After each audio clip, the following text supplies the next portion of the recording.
Welcome to my channel.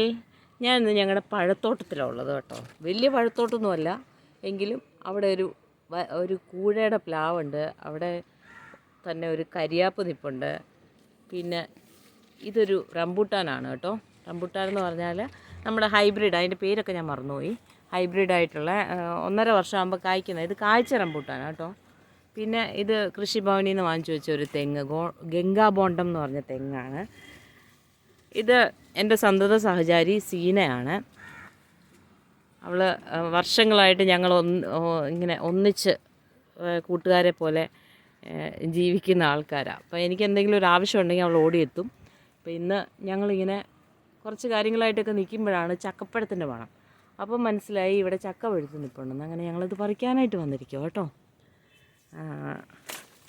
അതിനിടയ്ക്ക് ഇത് ഒരു സ്വീറ്റ് ലവ്ലോലി എന്ന് പറഞ്ഞ സാധനമാണ്. ഇത് വെസ്റ്റ് ഇന്ത്യൻ ചെറിയായി നിൽക്കുന്നത്. നമ്മുടെ സീന ചക്ക പറിക്കുന്ന കാണാം. അതിൻ്റെ ആ അരിവാളൊക്കെ കെട്ടിയ ഞങ്ങളുടെ എക്യുപ്മെൻറ്റ് പൊട്ടിപ്പോയി ഗൈസ്. അതതിൻ്റെ മുകളിലായിപ്പോയി. സീന അത് കെട്ടുന്ന രംഗമാണ്. ആ സമയം കൊണ്ട് ഞാൻ വേറെ മരങ്ങളൊക്കെ കാണിച്ചു തരാം. ഇത് ഞങ്ങളുടെ ചാമ്പയാണ്, പനിനീർ ചാമ്പ. ഈ ഒരു ഹൈബ്രിഡ് വെറൈറ്റീസ് ഒത്തിരി ചാമ്പയുണ്ട്. ഇത് വന്നിട്ട് എൻ്റെ റെഡ് ലേഡി പപ്പായ മരമാണ്. ഇത് നിറയെ കായ്ച്ചുകൊണ്ടിരുന്ന സമയത്തുണ്ടല്ലോ, ഇതിൻ്റെ മണ്ട വെച്ചത് ഒടിഞ്ഞു പോയി. അപ്പോൾ എനിക്ക് ഒത്തിരി സങ്കടമായിരുന്നു, അയ്യോ പോയല്ലോ എന്നൊക്കെ. പക്ഷേ പെട്ടെന്ന് തന്നെ അതിങ്ങനെ പൊട്ടി കിളിർത്തിട്ട് ബ്രാഞ്ചസ് ആയിട്ട് അതിലൊക്കെ നിറയെ കാ പിടിച്ചിട്ടുണ്ട്. ഒരു ബ്രാഞ്ചിൽ നിറയെ കാ പിടിച്ച ബ്രാഞ്ച് വീണ്ടും ഒടിഞ്ഞു പോയി കേട്ടോ. അതും സങ്കടമായിരുന്നു. 3-4 പൊഴിഞ്ഞു പോയെങ്കിലും ദേ ഇവിടെ കണ്ടില്ലേ, നല്ല വലിയ പപ്പായാണ്. ഇതൊക്കെ പഴുക്കാൻ തുടങ്ങിയിട്ടുണ്ട്. അതേ നിറമൊക്കെ വെച്ച് തുടങ്ങി.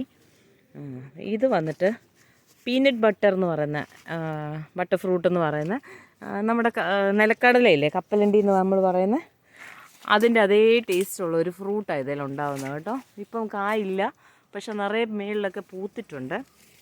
ഈ കാ നമുക്ക് പച്ചയായിരിക്കുമ്പോൾ നമ്മൾ തീയലുമൊക്കെ വെക്കാൻ നല്ല കേട്ടോ. തോരനും തീയലും മെഴുക്കുവരട്ടിയൊക്കെ ആയിട്ടൊക്കെ വെക്കാനൊക്കെ നല്ല ഇതിൻ്റെയൊക്കെ ടേസ്റ്റിനേക്കാളും കൂടുതൽ ഇത് ന്യൂട്രീഷ്യസ് ആണ്. പിന്നെ എന്താണെന്ന് വെച്ചാൽ ഒരു കീടനാശിനിയോ അങ്ങനെ ഒരു ആർട്ടിഫിഷ്യലായിട്ടൊന്നും ചേരാതെ നമ്മുടെ ഈ കരിയിലൊക്കെ തന്നെ പൊടിഞ്ഞതാണ് ഇതിൻ്റെ വളം നിൽക്കുന്നത്.